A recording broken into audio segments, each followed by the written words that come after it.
Good afternoon, everyone.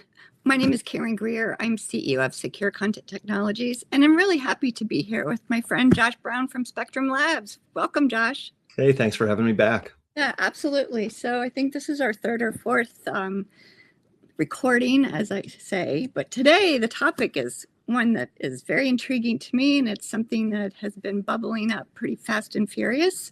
In the past several weeks, we've seen headlines about a new AI model called Mythos. And a lot of CEOs, security vendors, customers of mine are all talking about this. And I thought, well, why don't we just start at the top? And can you tell us what it is and why people should be concerned about it? And that whole topic is going to take us down a really great path. Yeah, sure. So Mythos is a frontier model from Anthropic that is optimized to find vulnerabilities in software. And so what Anthropic has done is partnered with select companies under a project called Project Glasswing. And they've chosen companies that I think, if you look at them, the Googles and the Microsofts and the Metas, they're looking at companies that have software products that are widely used globally, right? Mm-hmm. Browsers and software like the Office suite from Microsoft, right? And browsers, all that sort of stuff.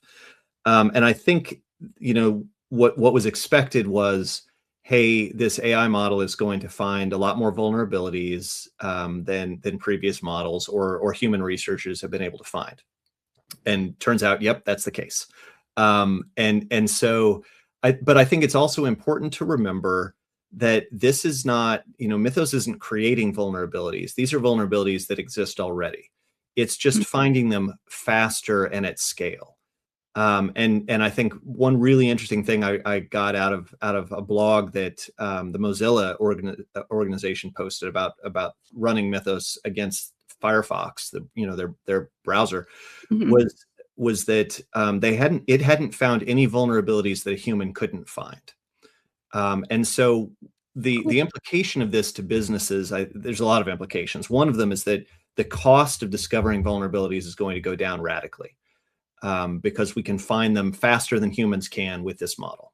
Okay. That shifts the burden then on companies to how quickly can you remediate these things? And there was already pressure, right? Because the window of opportunity from a newly discovered vulnerability to an exploit being available for it continues to just get smaller and smaller and smaller. And so we have less time to react. Mm-hmm. And that's even taking, 0 days, things that are discovered before there's even a patch available off the table.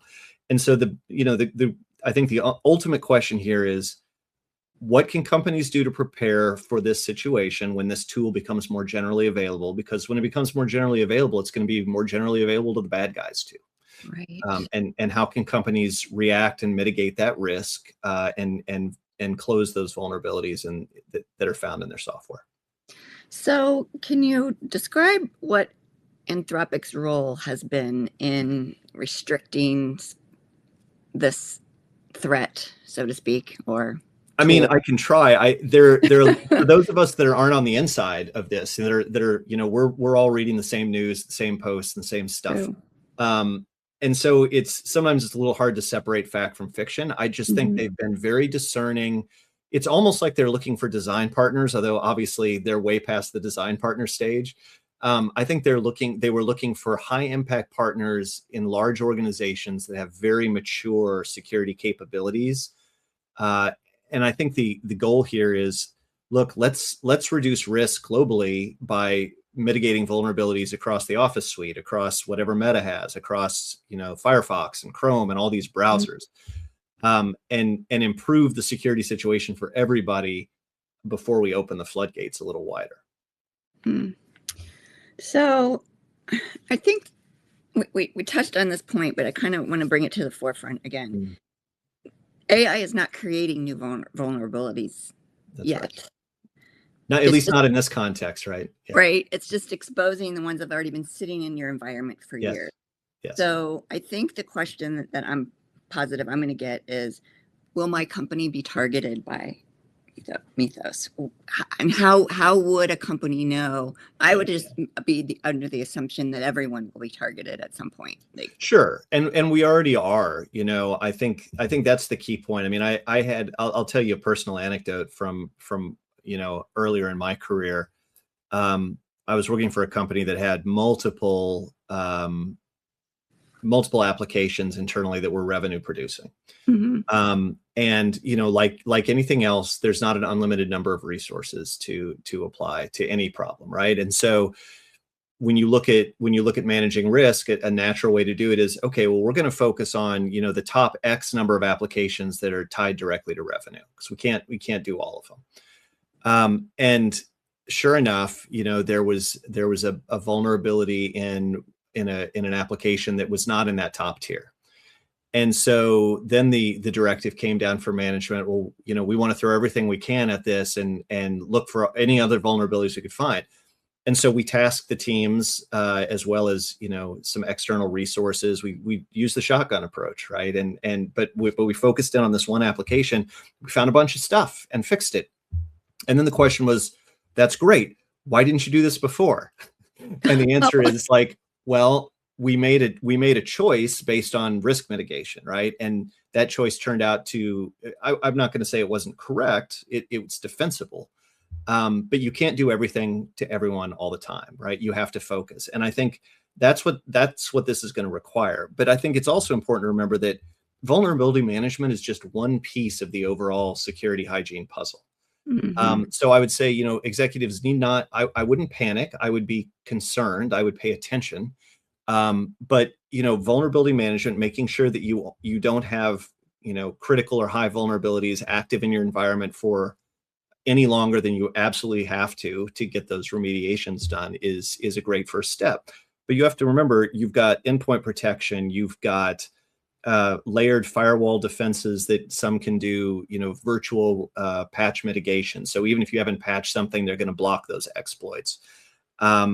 You've got network segmentation to contain blast radius. This is all about being resilient. And so, yeah, vulnerability management is important, and we need to think about it. And we definitely need to be concerned about that compression of time now that we have. But, again, these are vulnerabilities that already exist. We don't know about them necessarily because we haven't discovered them. And this is going to enable us to do that faster, which is a good thing. Now, how do we respond? How do we apply resources to that problem to close those gaps, I think, is the next big question.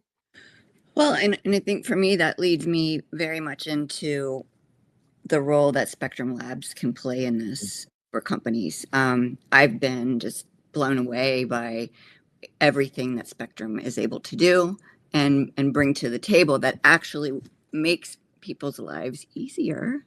And, Sure. showing everything in real time, not a report from a month ago that my backup ran. Something like that. Like, talk to us a little bit about what Spektrum does, but most importantly, what you bring to the party in the situation with AI. Sure. Yeah. So continuous control validation is kind of our sweet spot. Okay. So what we do is we enable you to see in real time that all of your safeguards are working the way you expect. And there's some confidence and comfort that comes with that, as well as a reduction in effort. Rather, having to pivot between multiple dashboards, having to run reports, take screenshots. Some tools can't even really tell you, and you'd have to go look through all the configurations to see if everything was set up properly. And so, we monitor your safeguards. We tailor those criteria to whatever your risk appetite is. So, again, vulnerability management. If you say in our environment, no critical vulnerabilities exist or should be unpatched after 5 business days, right? If something like a Project Glasswing or Mythos comes along and reveals a bunch of those, well, that dot on your dashboard is going to turn red, but that's one dot among many. And so are your other safeguards working properly to provide you the layered security you need? I think that's a really important thing to know. And I think, the other piece here is that as we see more code being generated by AI, I saw a report the other day, I think it was Meta, or maybe it was Microsoft, that now 30% of their code is written by AI. you have to make sure, like, there's advantages to companies being able to move at speed, right? And increase Mhm. that cadence, how fast they can produce and ship code.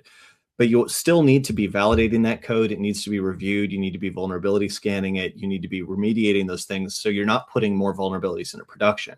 And so speed by itself, there's other things you need to think about in that full equation when you're thinking about the value that that brings.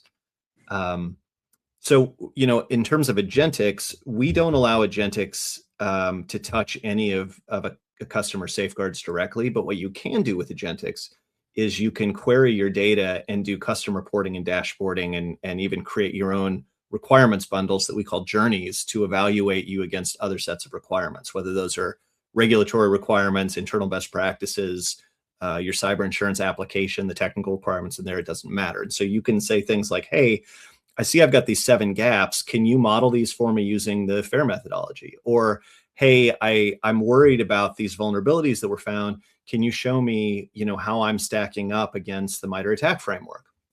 And the agentics will look at all of your safeguard data and give you that feedback, which is really powerful. And is it the end all be all? I mean, maybe not, but it's providing you value in ways that are very personal to your company, your risk profile, and your controls and risk tolerance around the configuration of those controls. So I think too, as the speed continues to increase, that threats are coming through, etc. Mm-hmm. Spektrum gives them such a quick snapshot and look at it's the dashboard is really amazing. It's Mm-hmm. red or green. There's Mm-hmm. no yellow. There's no middle ground. You're No. either working or you're not. And I think that, when you talk about teams that often, maybe you have a small IT team, maybe they're overworked, Yeah. all the things, you can't possibly monitor all these things separately on your own. That's right. So having this dashboard really enables you to pivot and go to the things that are super important. Yeah, and I think it's a critical point, right? Especially small and medium sized businesses that maybe don't have an IT team at all, right? Mhm. They've outsourced to an MSP or an MSSP or both. This gives you the ability to see, it delivers transparency, right? So whoever is managing your safeguards for you, it allows you to see that they're configured properly, whether it's an MSP or an MSSP or whether you're doing it in-house. And so I think that should help offset a little bit of the tendency to panic when you hear something like, Mythos discovered 270 vulnerabilities in Firefox. Like that's a big deal, right? I think the other thing that's going to happen though, and this is something that I haven't seen a lot of people talking about yet, just a few people, and it could be my LinkedIn feed, but environments typically focus on critical and high vulnerabilities. And even with that focus, a lot of environments aren't keeping up with the patching. But I think we're going to find a ton more of medium and low and informational. And most companies I know don't even bother with low and informational. No. But there's a possibility to chain multiple lows or mediums or informationals together to get something worse out of it. And I think that's where a Mythos is going to really shine a bright light on some of those dark corners where we've been accumulating tech debt around unpatched low and informational vulnerabilities. And again, this is compression, right? So it's really going to put burden on companies to be able to remediate that volume. There may not be that many highs or criticals. Maybe there are, maybe they aren't. Who knows, right? But everybody knows there's tons of low and informational stuff that we just don't deal with because we've chosen to focus on the highest risk items. And so AI, I think, is going to find some new patterns that can be exploited by bad guys in ways that we may not have been, places we may not have been looking. Oh, this is just going to be an exciting adventure going forward. The next 2 years, I feel like we're going to just go by in warp speed with something new coming out every other week. Yeah, that old saying about "May you live in interesting times." I certainly wish sometimes that like uninteresting times would be great. Just a little bit of just sprinkle a little uninteresting times in just there. for a short time, right? Sure, just a breather would be great.